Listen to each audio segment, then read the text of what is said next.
Hi guys, so today I'll be sharing to you a story about Abraham and Sarah.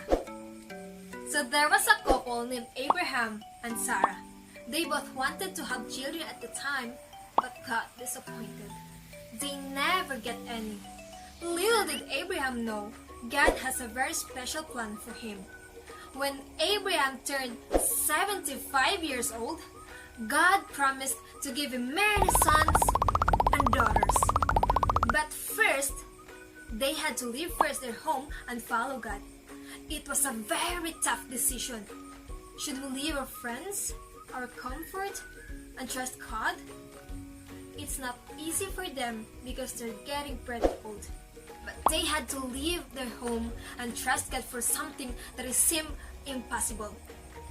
And the good news is they've decided to trust God. And that's the right choice to do. They moved their home to a new land called Canaan.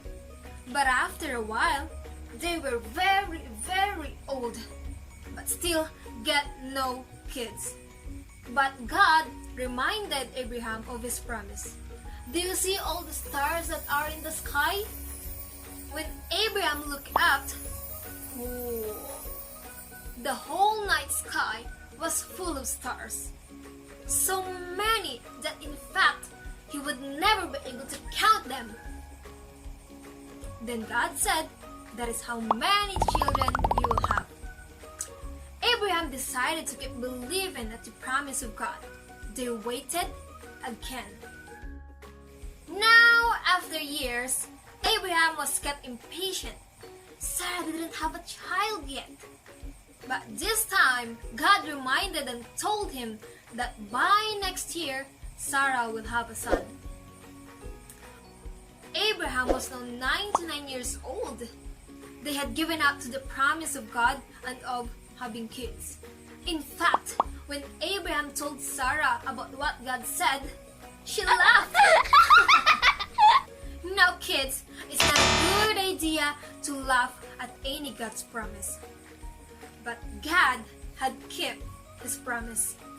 Things may be impossible to man, but with God, anything is possible. When Abraham turned 100 years old, Sarah finally got pregnant. When the son was born, he was named Isaac, which means laughter.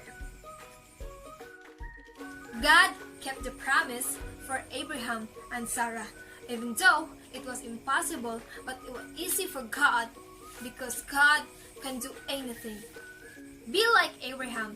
Trust God in all you do, even though you're sad, disappointed, or bad things happen, and you will see great things that God had promised.